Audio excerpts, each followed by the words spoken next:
Mitra bisnis, dugaan korupsi di BUMN terus bertambah dan yang terbaru Kejaksaan Agung menetapkan Dirut Waskita Karya sebagai tersangka dugaan korupsi. Sebelumnya Kejagung membidik Direksi Geraha Telkom Sigma, anak usaha Telkom, dalam dugaan korupsi proyek apartemen, perumahan, hotel, dan penyediaan batu split. Selain itu ada juga kasus dugaan korupsi pengelolaan dana pensiun oleh PT Perindo, dan yang terakhir dugaan kasus korupsi pembelian tanah oleh Adi Bersada Realty, anak usaha Adikarya, yang kini dalam proses persidangan. Baik, apa komentar Anda? Bagaimana seharusnya dilakukan untuk mencegah terjadinya korupsi yang sepertinya makin marak padahal kita punya lembaga hebat KPK? Silakan line telepon Pas FM dibuka di 633-9160 ya, 633-9160, atau bisa melalui WhatsApp call di 0816-924-924 0816-924-924. Ya, kita sih masyarakat bisanya ya istilahnya ngelus dada aja sih, karena kita cari uang setengah mati. BUMN jadi bancaan orang-orang yang di dalam gitu, istilahnya kejahatan kerah putih gitu. Nah, walaupun KPK ada ya nggak bisa berbuat apa-apa gitu. Nanti dengan alasan ya kita kan nggak mudah itu menentukan kejahatan begini begitu. Yang jelas-jelas aja LHA itu kan dari tahun 2000 berapa sampai tahun 2000 berapa kan nggak ada tindak lanjutnya kalau kemarin bukan dibuka sama Mahfud. Jadi ya udahlah, kita anggap aja itu sinetron, tinggal tunggu aja nanti gimana ke depannya.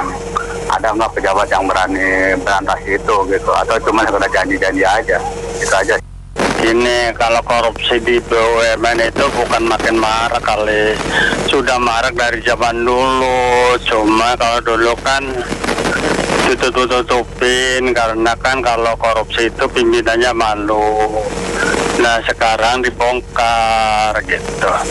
Kalau BUMN itu dari bawah itu korupsi, dari spesifikasi bangunan itu dari besinya bisa dikurangin. Itu kan dari bawahnya sampai atas itu bang, kerja aja begitu.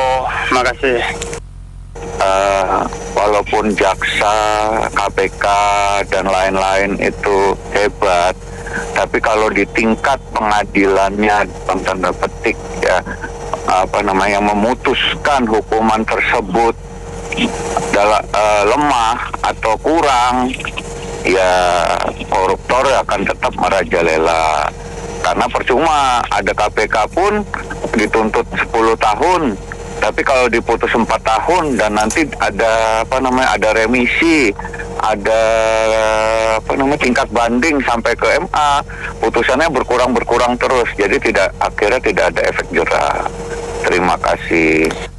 Ya, kalau menurut saya sih ini harus kita tagih nih janjinya dari Pak Menteri BUMN-nya untuk benar-benar melakukan pembersihan ya di BUMN. Pak Erick Thohir harus memenuhi janjinya, karena kok malah semakin banyak ketahuan. Tapi ya mungkin gara-gara pembersihan itu jadi makin banyak ketahuan, dan kayaknya harus dibersihkan lagi ya. Siapa tahu ada yang lebih banyak lagi dan diberantas semuanya. Gitu aja, makasih. Lagi-lagi kita temanya korupsi ya. Saya rasa korupsi ini sudah mendarah daging di Indonesia ini. Mengapa? Terutama yang dilakukan oleh para eksekutif dan legislatif. Karena mereka, para pembuat undang-undang, terutama di DPR sana, itu tidak serius untuk menangani atau membuat undang-undang korupsi ini. Dan saya rasa ini anggota DPR harus mendengar Pas FM untuk dengan cara apa? Yaitu dengan cara tiru aja aseng, yang presidennya menghukum mati untuk para koruptor, dan di sana saya rasa berkurang korupsinya. Itu saja saya rasa cukup. Thank you. Ya Pak, yang saya setuju dengan pendapat Bapak yang tadi, ini sudah memang berakar-akar sudah Pak. Jadi sekian puluh tahun perusahaan-perusahaan negara ini malah dijadikan sebagai usaha sendiri, atau setidaknya adalah seolah-olah usahanya bapaknya. usaha itu dijadikan ajang untuk mengambil keuntungan apapun bentuknya.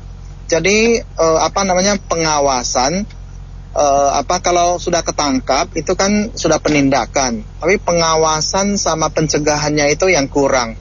Pencegahan dan pengawasan itu harusnya datang dari aturan atau peraturan di dalam BUMN, perusahaan-perusahaan BUMN itu sendiri. Jadi memang peraturan sebagus apapun, kalau misalnya terjadi kerjasama juga bisa terjadi korupsi. Namun kalau ada hukuman yang setimpal, maksud saya itu yang setinggi-tingginya, mereka setidaknya takut. Misalnya kita contoh di perusahaan swasta, memang perusahaan swasta juga ada korupsi, namun sangat minim dan sangat sedikit sekali karena hukumannya itu tidak main-main.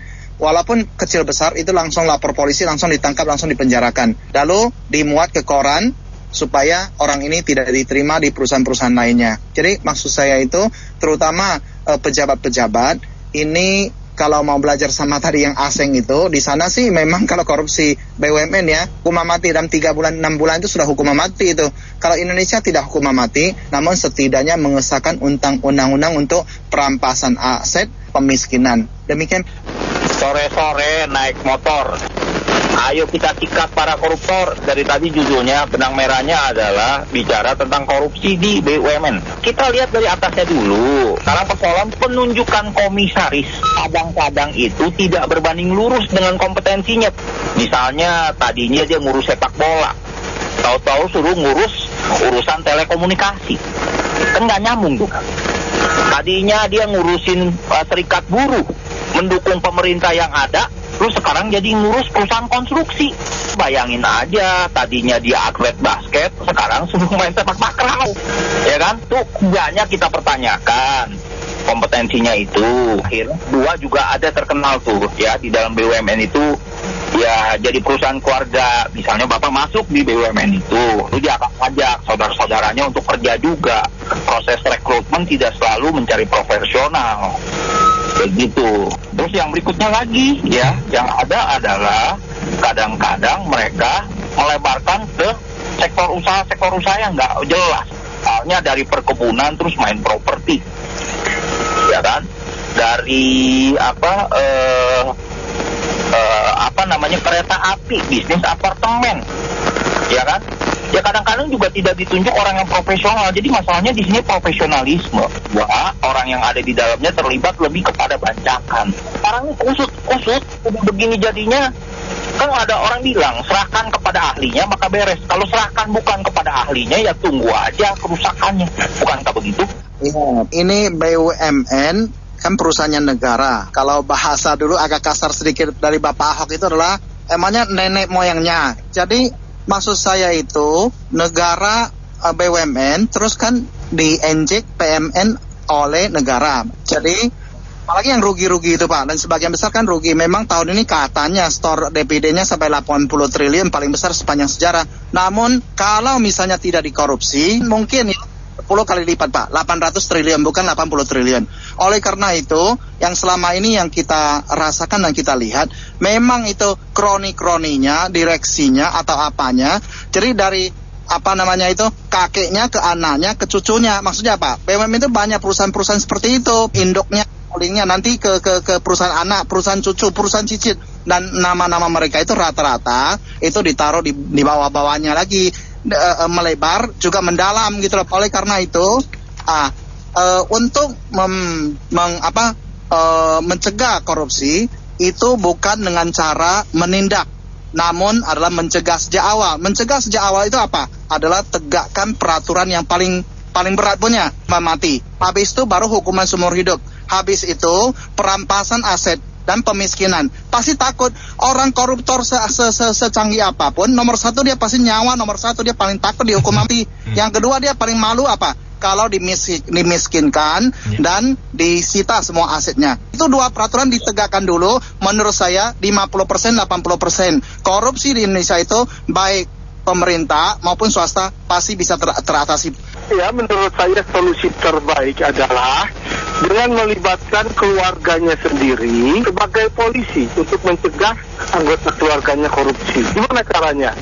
Caranya kalau seseorang terbukti korupsi, maka kita miskinkan ayah, ibu, mertua, adik, kakak, anak, istri mereka. Jadi benar-benar negara satu dibikin miskin, semiskin-miskinnya, supaya semua itu menjaga anggota keluarganya untuk tidak korupsi. Karena takut hidup susah. Sebab orang korupsi itu kan mau hidup enak, kita bikin dia susah. Untuk keturunan dibikin susah. 3 keturunan maksud saya, lingkaran itu. Lalu pada kapok mengandalkan KPK atau inspektorat, nggak mungkin lah. Jumlah koruptor lebih banyak dari pengawas. Belum lagi yang kerjasama. Jadi kita miskinkan mereka. Jadi saya pikir ini udah merata dari DPR, anggota DPR, sampai ketua DPR, bahkan Kementerian Keuangan, BUMN, semua udah merata. Besar kecil semua ada korupsi. Dan yang terjadi sekarang di BUMN yang mungkin oleh mereka-mereka di BUMN itu ada perusahaan induk, kemudian ada anak perusahaan, ada cucu perusahaan, ada cicit perusahaan, ya buat mereka mungkin istilahnya ini badan usaha milik nenek gue, ya dia suka-suka aja, ya toh. Soalannya, kita jangan senang dengan adanya temuan-temuan ini. Temuan ini adalah momentum untuk kita terus berseru kepada pemerintah dan DPR untuk segera mensahkan Undang-Undang Perampasan Hak dan Pemiskinan dan Undang-Undang yang mengatur peredaran uang kartal.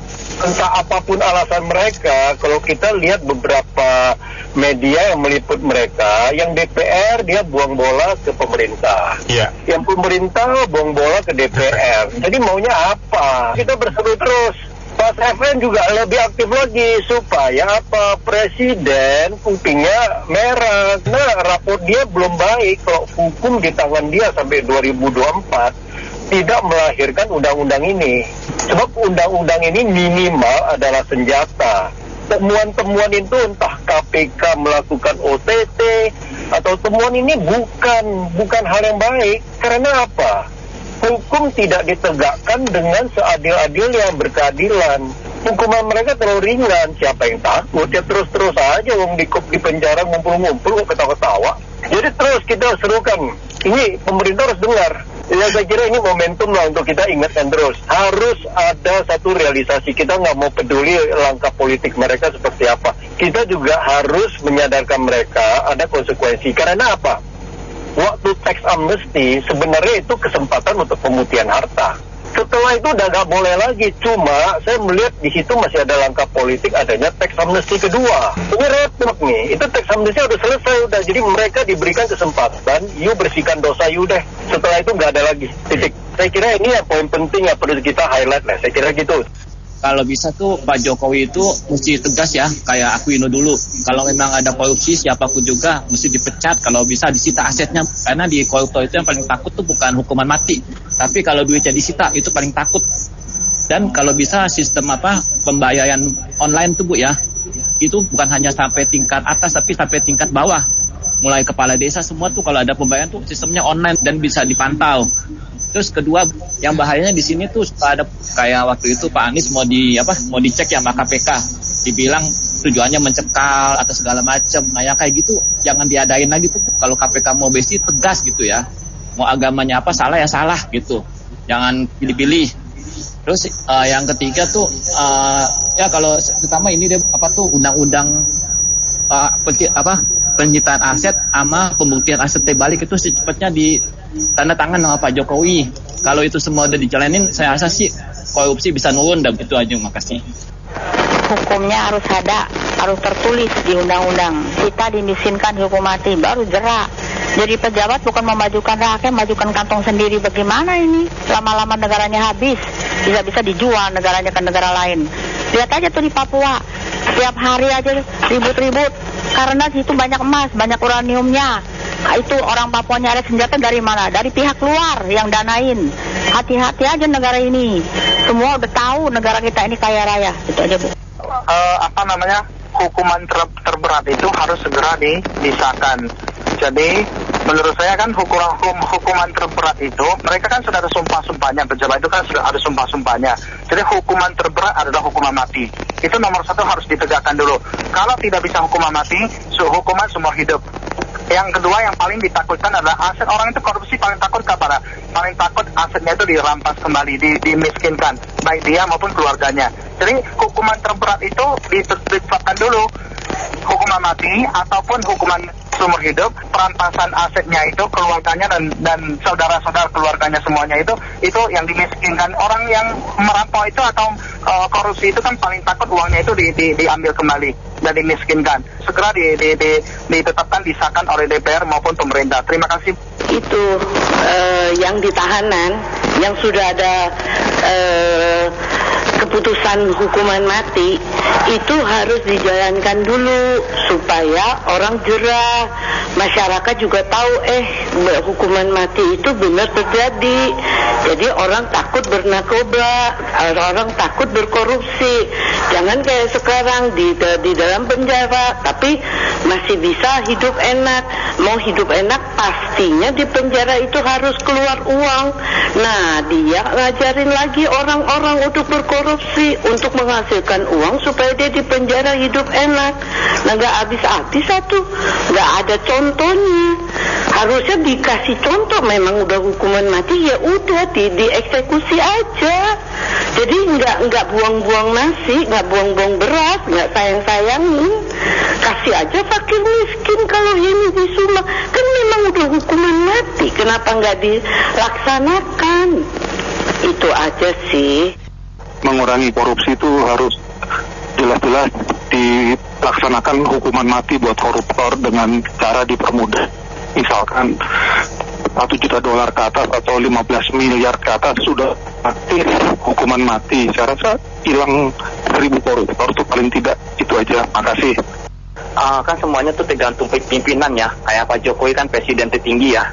Mestinya Pak Jokowi berani gitu ya ngambil keputusan. Misalnya pembuktian terbalik. Terus apalagi tuh kalau misalnya nggak benar asetnya disita atau dimiskinkan. Itu terutama. Terus yang kedua juga kalau mau beresin korupsi itu juga mesti yang jadi sapunya gitu ya. Seperti jaksa agung, kepolisian, nama KPK-nya tuh mesti benar-benar bersih sih. Kalau selain Pak Antasari, saya lihat KPK yang sekarang ini selanjutnya ya, kayaknya nggak begitu bagus ya tindakannya. Jadi kalau yang alat untuk bersih ini aja nggak bersih, gimana bisa bersih dari korupsi?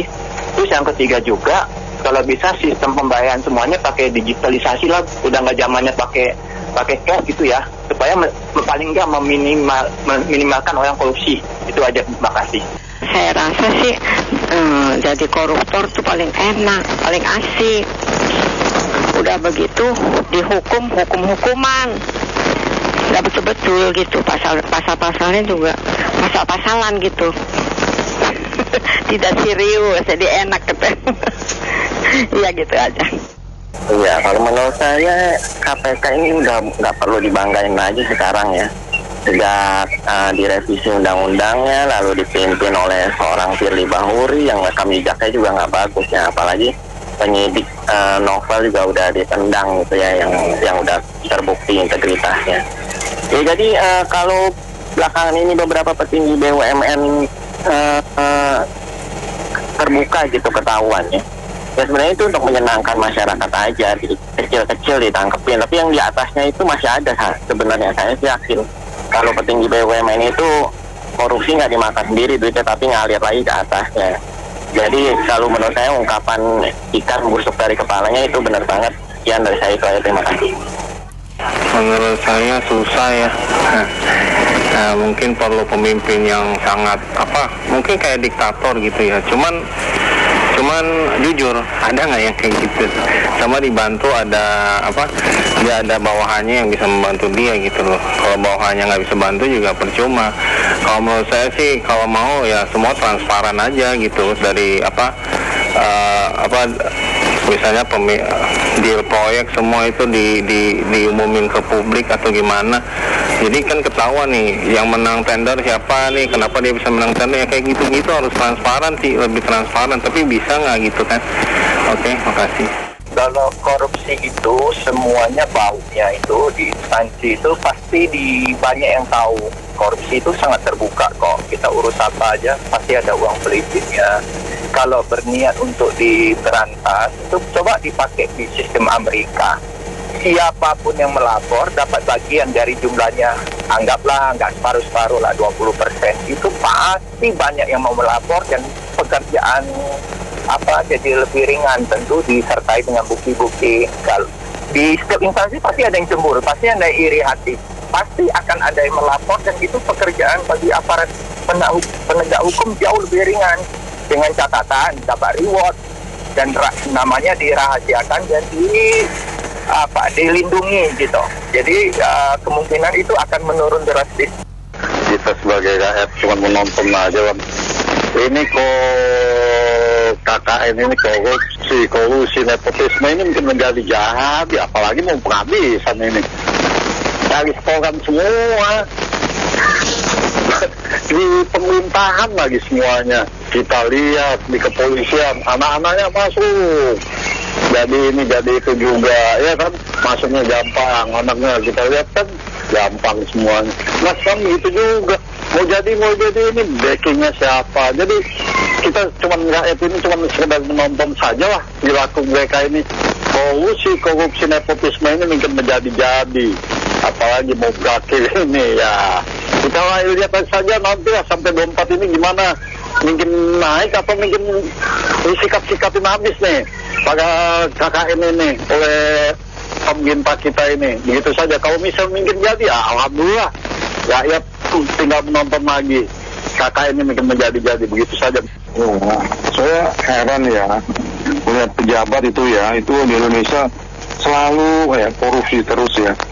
Padahal gaji udah besar ya, dia apa yang mau cari lagi ya? Kadang-kadang ya dia kan menjadi apapun ya udah disumpah ya, teman-teman nggak takut sama Tuhan gitu ya. Jadi ini harusnya pemerintah nih ya, kan Pak Jokowi udah mau habis.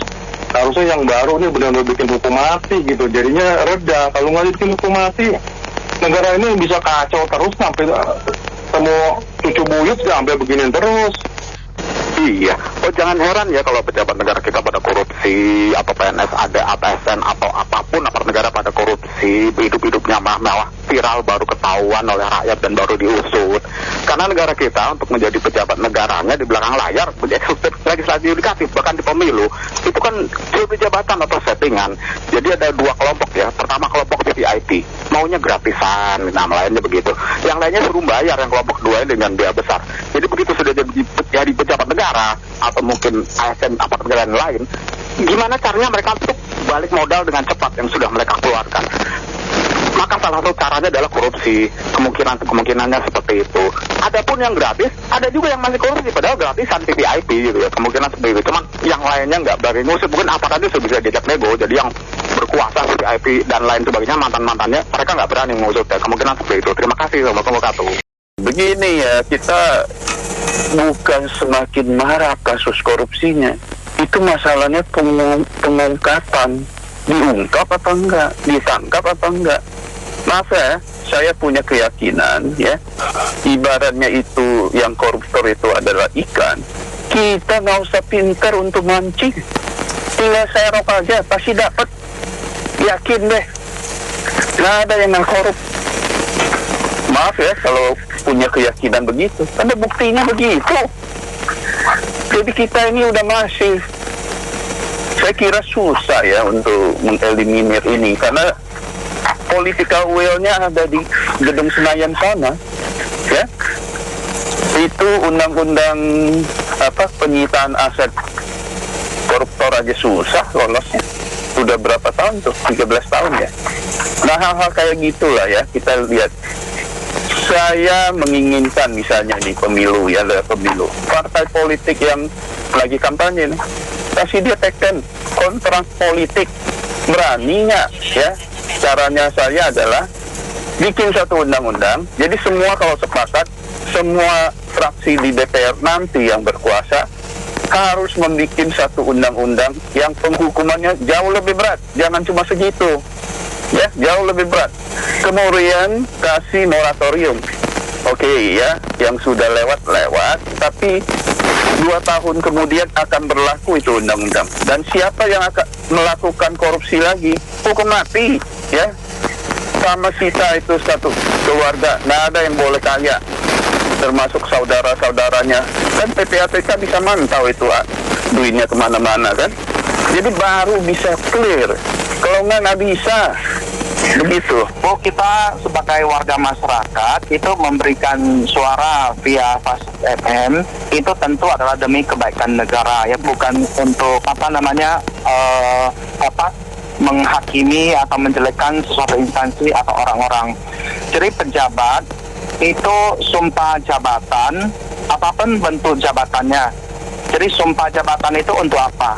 Kalau perlu ya sering ditekankan suruh dia sumpah jabatan setiap minggu, sumpah jabatan di depan atasannya, di depan yang lebih tinggi lagi. Jadi maksud saya itu semua instansi juga kementerian dan ya termasuk lain-lainnya lah, kita tidak mau melebar lah. Jadi termasuk sahabat, saudara, keluarga, keponakan dan lain-lain sebagainya itu memang tidak boleh ada kroni-kroninya itu yang ikut serta di dalam proyek atau apapun bentuknya dalam pemerintahan. Kalau mau jadi pejabat, jangan cari kaya. Kalau mau cari kaya, keluarlah pergi mencari pengusaha, berbisnis saja. Jadi itu harus betul-betul ditekankan, dan KPK ataupun lembaga hukum itu harus menjangkau keseluruhan kementerian, instansi, bahkan di kantor-kantor instansi pemerintah sampai yang paling kecil, paling bawah.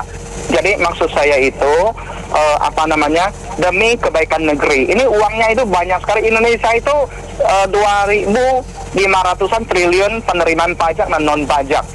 Itu kalau tidak di akhir tahun dihabiskan sama tidak dikorupsi, Indonesia itu kaya raya. Termasuk yang Pak Mahfud MD bilang proyek-proyek itu kalau tidak disalahgunakan, maka Indonesia itu 1 tahun mungkin setiap anak negeri bisa dibagi 30 juta rupiah dan lain sebagainya. Oleh karena ini adalah sudah lampu merah, betul-betul harus ditetapkan undang-undang perampasan aset, undang-undang pemiskinan, undang-undang untuk meng-cross-check kembali seluruh harta benda keluarganya pejabat sama saudara-saudaranya pejabat. Itu undang-undang negara boleh menetapkan, yang penting tidak melanggar HAM. Kan tidak apa-apa. Negara kan punya hak. Anggota Dewan, DPR, Presiden, ya tetapkan saja. Sesegera mungkin tetapkan peraturan dan undang-undang yang paling tinggi, yang paling berat punya untuk menjadi pejabat. Terima kasih. Ya, kalau menurut saya, kita tidak bisa mengandalkan KPK. Ya, jumlah orangnya itu terbatas sekali dibandingkan dengan jumlah pegawai negeri kita. Pengendalian itu harus ada di keluarga, diterapkan secara moral dan dihukum secara keluarga juga. Jadi kalau ada orang yang terbukti korupsi, miskinkan dia dan keluarganya. Bukan cuma anak istri atau suami istri, tetapi bapaknya, mertuanya, saudara-saudara kandungnya, semua itu dimiskinkan. Supaya mereka semua takut jadi miskin karena kesalahan salah satu anggota keluarganya. Jadi mereka jadi pengawas. Maka itu baru bisa kita kurangi korupsi. Selama masih mengandalkan KPK atau polisi atau lembaga-lembaga tertentu, itu percuma karena nggak mampu kita mengendalikan atau mengawasi jutaan orang yang memang tamat, yang tidak bermoral, yang memang tidak ambil pusing mengenai negara, hanya memikirkan diri sendiri. Karena itu pendekatannya harus pendekatan diri sendiri. Miskinkan dia, bikin dia takut jadi miskin. Terima kasih. Terima kasih. Mitra bisnis sampai di sini. Terima kasih yang sudah bergabung. Saya Mary Agustin.